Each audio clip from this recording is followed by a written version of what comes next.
Good morning students. आज हम पढ़ने वाले हैं रियल नंबर चैप्टर। देखो, रियल नंबर चॅप्टर में कुछ बेसिक चीज़ें पहले हम देखेंगे। मराठीमध्ये त्याला वास्तव संख्या म्हणतात। हमने सारे नंबर्स पढ़ चुके हैं। नॅचरल नंबर यानी नैसर्गिक संख्या या एकपासनं 1, 2, 3, 4 म्हणजे त्यांची सुरुवात कुठनं असते? एकपासनं। नैसर्गिक संख्या या एकपासनं सुरू होतात। उसके बाद देखो whole numbers. Whole number starts from zero, यानी नेचुरल नंबर में अगर हम ज़ीरो लगा देते हैं तो यानी ज़ीरो से शुरुआत करते हैं तो होल नंबर बन जाएगा। होल नंबर डिनोट किया जाता है कैपिटल W से। फिर इंटीजर्स यानी नंबर लाइन पे जो नंबर्स होते हैं, ज़ीरो राइट हैंड साइड में positive numbers, left hand side में नेगेटिव नंबर्स, तो उनको इंटीजर्स बोला जाता है। सो देखो, मराठीमध्ये त्याला म्हणतात पूर्णांक संख्या। उसका सेट डिनोट किया जाता है कैपिटल I से। फिर रैशनल नंबर यानी न्यूमरेटर अपॉन डिनोमिनेटर फॉर्म में जो होते हैं, म्हणजे अंश अपॉन छेद, अंश भागीला छेद, ऐसे फॉर्म में जब नंबर लिखे जाते हैं तो उसको परिमेय संख्या बोला जाता है। और उन नंबर्स के सेट को हम कैपिटल Q से डिनोट करते हैं। अब आते हैं हम रियल नंबर पे, जो हमारे चैप्टर का नाम है।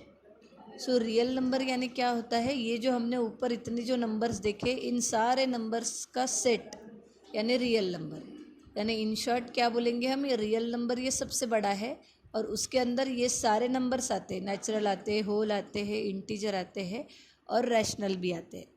तो ये सारे नंबर्स का कलेक्शन यानी रियल नंबर म्हणजे वास्तव संख्या। उसके बाद देखो, डेसिमल रिप्रेझेंटेशन जो होता है रॅशनल नंबर्स का, म्हणजे परिमेय संख्यांचं दशांश रूपात जे प्रेझेंटेशन आपण करतो ते दोन प्रकारचं असतं, टर्मिनेटिंग आणि नॉन टर्मिनेटिंग। मराठीमध्ये खंडित आणि अखंडित। टर्मिनेटिंग म्हणजे खंडित आणि नॉन टर्मिनेटिंग म्हणजे अखंडित। रिकरिंग का मीनिंग क्या है? वही रिपीट होना। अब एग्जैक्टली ये मीनिंग क्या है देखो, जैसे यहाँ एग्जाम्पल दिया है 2/5, उसको जैसे 2 को हम 5 से डिवाइड करते हैं तो आंसर आता है 0.4। डिवीजन कंप्लीट हो गया, यहाँ पे रिमाइंडर 0 मिल गया और 0.4 ये क्या हो गया? क्वोशंट। तो डिवीजन कंप्लीट हो जाता है, रिमाइंडर 0 मिल जाता है। तो वैसे टाइप्स के रैशनल नंबर्स को क्या बोलते हैं हम? टर्मिनेटिंग, खंडित, यानी खंडित हो रहा है, एंड हो रहा है। उसके बाद ये देखो -7/64 दिया है, इसको भी आप 7 को आप माइनस साइन वैसे ही रखो, 7 को 64 से डिवाइड करो, आपको ये आंसर मिलेगा क्वोशंट में। और 5 से डिवाइड यानी 5 तक आने के बाद आपको रिमाइंडर 0 मिल जाएगा, यानी यहाँ पे डिवीजन कंप्लीट हो रहा है। रिमाइंडर 0 मिलना यानी डिवीजन कंप्लीट हो रहा है। तो ऐसे वक्त ऐसे जो रैशनल नंबर होते हैं उनको टर्मिनेटिंग टाइप बोलते हैं, ठीक है।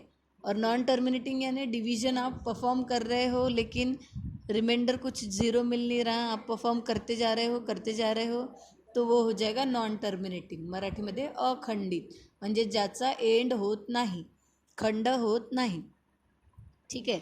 अब फिर बचा रिकरिंग यानी क्या? अब ये देखो, ये हमने सॉल्व किया, 17 को 36 से डिवाइड किया, हमको मिला 0.47। उसके बाद 2 ही मिल रहा है। फिर उन्होंने देखो 2 के ऊपर एक डॉट लगाया है।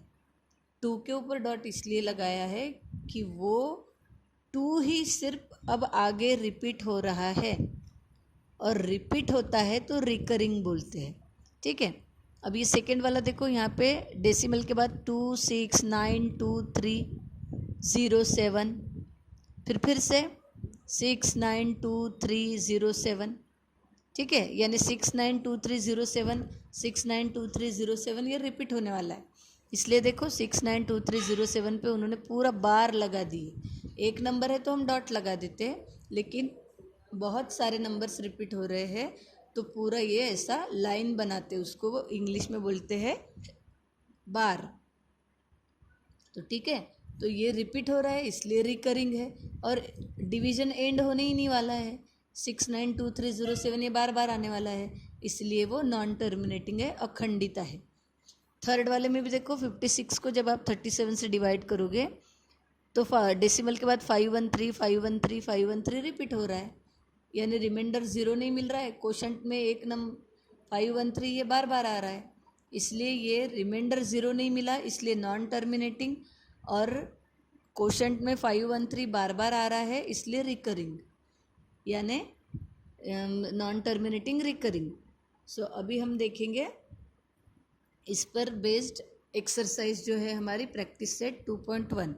लेकिन प्रैक्टिस सेट 2.1 के पहले देखो कुछ रिमेंबर दिस दिया है। रिमेंबर दिस में से मैं सिर्फ अभी आपको एक पॉइंट बताने वाली हूँ। देखो डायरेक्ट वो हम एग्जाम्पल में लेते तो आपको ज़्यादा इजीली समझेगा। देखो फर्स्ट क्वेश्चन में दिया है classify the decimal form of the given rational number into terminating and non terminating recurring type. यानी क्या बोल रहा है, ये जो नंबर्स दिए हैं, ये जो हमारे पास रैशनल नंबर है वो टर्मिनेटिंग है या नॉन टर्मिनेटिंग आहे, खंडित आहे की अखंडित आहे, हे तुम्हाला सांगायचं आहे। पण बघा यांचं जर आपण डिव्हिजन परफॉर्म केलं तर रिमाइंडर आपल्याला 0 मिळाला तर आपण म्हणणार आहोत खंडित आहे यानी टर्मिनेटिंग है। और रिमाइंडर 0 नहीं मिला तो हम बोलेंगे नॉन टर्मिनेटिंग है। और कोई नंबर क्वोशंट में रिपीट होता है तो बोलेंगे नॉन टर्मिनेटिंग रिकरिंग। ठीक है, लेकिन हर बार हम डिवीज़न करके ही चेक नहीं करेंगे रैशनल नंबर टर्मिनेटिंग है या नॉन टर्मिनेटिंग है। तो विदाउट डिवीज़न हम लोग कैसे डिसाइड कर पाएंगे कि कोई रैशनल नंबर टर्मिनेटिंग है या नॉन टर्मिनेटिंग। तो उसके लिए एक बात ध्यान रखना है, आपको डिनोमिनेटर पे फोकस करना है। जैसे यहाँ पे 5 है, यहाँ 11 है, यहाँ 16 है, 125, यहाँ 6 है। सो आप दिए गए रॅशनल नंबर के डिनॉमिनेटर को देखोगे, म्हणजे दिलेल्या परिमेय संख्येचा छेद बघायचा, उस डिनॉमिनेटर में 2, 5 या फिर डिनोमिनेटर के फैक्टर्स निकाल के अगर हमको वो फैक्टर्स 2 में ही मिल रहे हैं या 5 में ही मिल रहे हैं, तो जिसमें आपको 2, 5 या फिर 2 और 5 दोनों मिलेंगे, फैक्टर्स फाइंड करेंगे डिनोमिनेटर के। और डिनोमिनेटर के फैक्टर्स में अगर सिर्फ 2 है, सिर्फ 5 है या फिर 2 और 5 ही है, तो वैसे नंबर्स क्या रहेंगे, तो वैसा रैशनल नंबर क्या हो जाएगा, टर्मिनेटिंग। और अगर 3, 4, 6, 8 यानी 2, 5 को छोड़ के दूसरे कोई फैक्टर्स मिल रहे हैं तो हम उसको नॉन टर्मिनेटिंग रिकरिंग बोलेंगे। देखो फर्स्ट एग्जांपल है 13/5। सो हमको बताना है ये टर्मिनेटिंग है या नॉन टर्मिनेटिंग है। तो हम डिनोमिनेटर पे फोकस करेंगे, डिनोमिनेटर में जो भी नंबर रहेगा उसके क्या करेंगे, हम फैक्टर्स फाइंड करेंगे। अब 5 के फैक्टर्स क्या होंगे, 5 1 जा 5। सो देखो 13/5, 5 के फैक्टर्स होंगे 5 1 जा 5। सो डिनोमिनेटर में फैक्टर्स में कौन है, 5 है। मैंने बताया था आपको 2 होना चाहिए, या तो 5 होना चाहिए, या तो 2 और 5 दोनों भी चलेंगे। तो हम उसको क्या बोलेंगे, टर्मिनेटिंग बोलेंगे, उस रॅशनल नंबर को टर्मिनेटिंग बोलेंगे। मराठीमध्ये बघा 13/5 या संख्येच्या छेदामध्ये 5 आहे आणि 5 या मूळ संख्येचे अवयव काय होईल, 5 × 1। त्याच्यामुळे या संख्येचा म्हणजे 13/5 या संख्येचा दशांश रूप काय राहील, खंडित राहील। और आपको चेक करना है तो हम करके देखते हैं। देखो 13 और ये 5 से डिवाइड करेंगे, 5 2 जा 10, ठीक है। फिर 3 बचा, फिर पॉइंट लगा दिए 0, 5 6 जा 30। आंसर क्या मिला, 0। रिमाइंडर 0 मिल गया तो हम क्या बोलते हैं, टर्मिनेटिंग। अभी छोटा सा था डिवीज़न करके हम बता सकते हैं, लेकिन अगर कभी बहुत बड़ा नंबर मिलेगा तो डिवीज़न करके हम कितना सॉल्व करके दिखाएंगे। तो इजीली आपको डिनोमिनेटर को देखना है, डिनोमिनेटर के फैक्टर्स निकालना है। उसमें हमको 2 दिखता है या 5 दिखता है या 2 और 5 दिखता है, तो हम लिखेंगे सीधा सीधा टर्मिनेटिंग। सो मराठी मीडियम के बच्चे कैसा लिखेंगे, देखो मैं लिख के दे रही हूँ, फिर इंग्लिश का भी बताती हूँ। 13/5 या संख्येच्या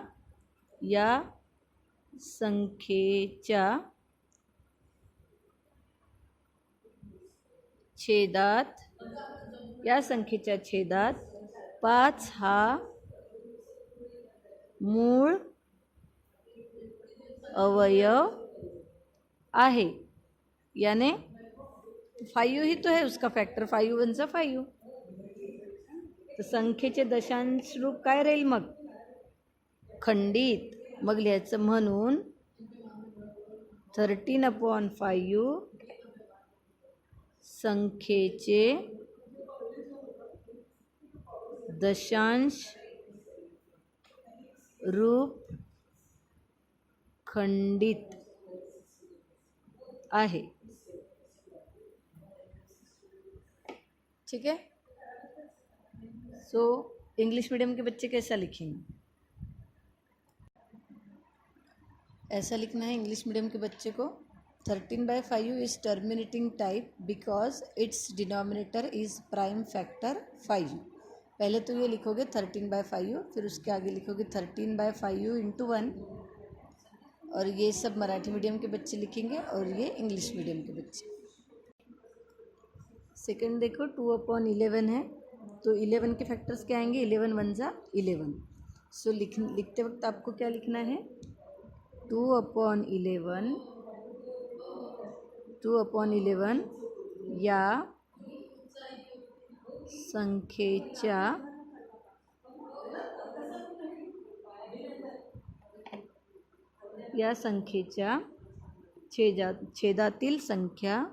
छेदातील संख्या मूळ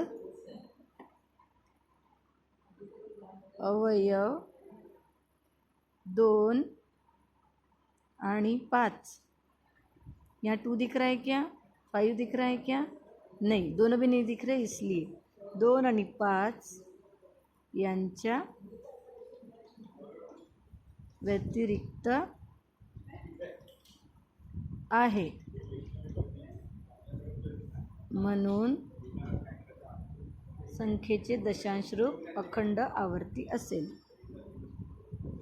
संख्येचे दशांश रूप अखंड आवर्ती असेल. आप लोगों को लगा तो आप डिवीजन करके देखो, आपको वैसे ही मिलेगा, नॉन टर्मिनेटिंग ही मिलेगा. ठीक है. इंग्लिश मीडियम के बच्चे कैसा लिखेंगे? 2/11 is non-terminating type because its denominator is not a prime factor 2 or 5. English medium के बच्चों ने ऐसा लिखना है, 2/11 is non terminating recurring type because it's denominator is other than prime factor 2 और 5. ओके. सो इसके बाद के मैं आपको फैक्टर्स निकाल के दिखा रही हूँ. जहाँ पे आपको टर्मिनेटिंग मिलता है वहाँ पे टर्मिनेटिंग वाला ये सेंटेंस रिपीट करेंगे मराठी वाले, और इंग्लिश वाले ये, और जहाँ पे नॉन टर्मिनेटिंग मिलता है वहाँ पे ये सेंटेंस लिखोगे. तो मैं आपको फैक्टर्स निकाल के बता रही हूँ. देखो थर्ड एग्जाम्पल के मैंने फैक्टर्स करके दिखाया है. 29/16 है, हमको डिनोमिनेटर को ही फोकस करना है. 16 यानी क्या होता है? 2 8 ज़ा. 8 को भी हम लिख सकते हैं 2 4 ज़ा, तो पहला 2 और ये 2 4 ज़ा. फिर 4 को भी लिख सकते हैं 2 2 ज़ा, यानी 16 के फैक्टर्स क्या मिले? 2 × 2 × 2. अब देखो ये डिनोमिनेटर के फैक्टर्स में सिर्फ 2 ही है, तो ये क्या रहेगा? डिनोमिनेटर के फैक्टर्स में अगर 2 है या 5 है, या सिर्फ 2 या सिर्फ 5, या दोनों भी 2 और 5, तो वो रहता है टर्मिनेटिंग टाइप. सो इसलिए 29/16 क्या रहेगा? टर्मिनेटिंग टाइप रहेगा. क्यों? क्योंकि उसके प्राइम फैक्टर्स है 2 और 5 में से एक, इसलिए. सो जो सेंटेंस मैंने लिखवा के दिए टर्मिनेटिंग में, वो टर्मिनेटिंग का सेंटेंस आप यहाँ पे रिपीट करवाओगे. उसके बाद 17/125 देखो, 125 यानी 25 × 5 और 25 यानी 5 × 5. सो 125 के फैक्टर्स क्या है? 5 × 5 × 5. अब यहाँ पे देखो डिनोमिनेटर के फैक्टर्स में 5 है, तो यहाँ पे भी हम बोलेंगे टर्मिनेटिंग. उसके बाद लास्ट वाला देखो 11/6. 11/6 में 6 के फैक्टर से 2 × 3. सो 2 × 3 में देखो 2 तो है, लेकिन 3 भी आ गया, एक नया फैक्टर मिला. हमको सिर्फ 2 चाहिए, नहीं तो 5 चाहिए, या तो 2 और 5 चाहिए, कुछ दूसरा नहीं चाहिए. तो यहाँ पे आ गया दूसरा नंबर 3। सो इसीलिए ये क्या रहेगा, नॉन टर्मिनेटिंग रिकरिंग। सो आपको ये फैक्टर्स लिखने के बाद आपको वो सेंटेंस पूरे लिखने हैं।